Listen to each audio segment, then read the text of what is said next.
मैं एसएफआई गुजरात के कॉमरेड की ओर से आप सभी का क्रांतिकारी अभिवादन करती हूँ और 29/2020 को कैबिनेट के द्वारा पास किए गए इस शिक्षण नीति का हम विरोध करते हैं, क्योंकि नेशनल एजुकेशन पॉलिसी जीएसके जैसी संस्थाओं को स्थान नहीं देता है और लैंगिक भेदभाव को बढ़ावा देता है।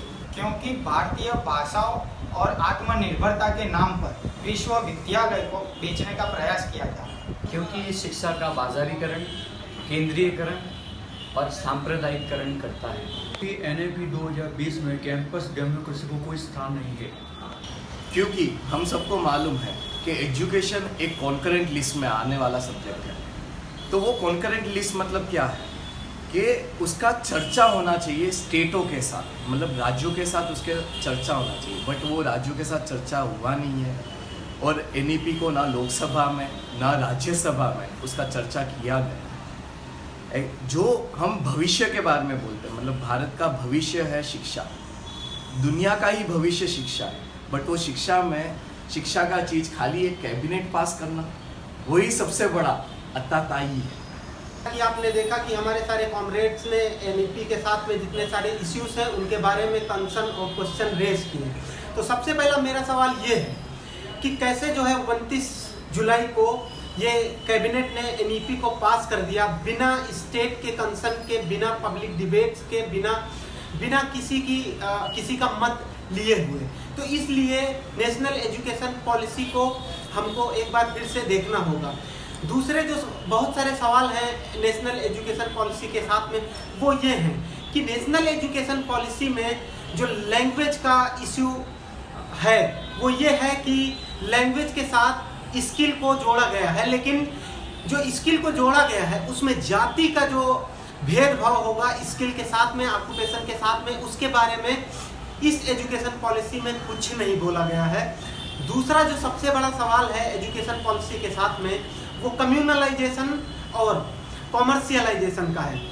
तीसरा बात जो है वो है जो फेडरल स्ट्रक्चर है हमारे कंट्री का, जो स्टेट और सेंटर के बीच में पावर शेयरिंग है, वो नेशनल एजुकेशन पॉलिसी के कॉन्टेक्स्ट में सेंटर ने पूरा इग्नोर किया है। इसलिए हमको नेशनल एजुकेशन पॉलिसी को रिजेक्ट करना चाहिए।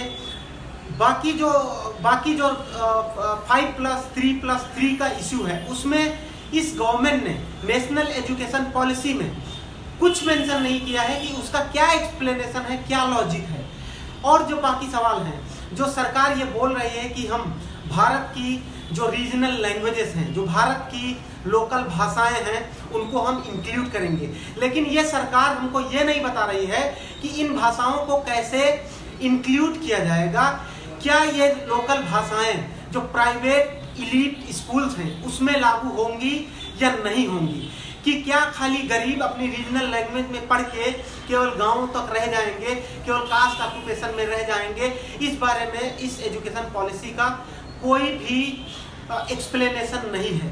तो इन सारे इश्यूज के साथ में नेशनल एजुकेशन पॉलिसी का जो सबसे बड़ा सवाल है वो ये है कि ये बोल रहा है कि हम आत्मनिर्भर शिक्षा देंगे सारे भारत को, लेकिन वो आत्मनिर्भर शिक्षा कैसे आत्मनिर्भर होगी इस बारे में इस गवर्नमेंट ने कुछ नहीं बोला है।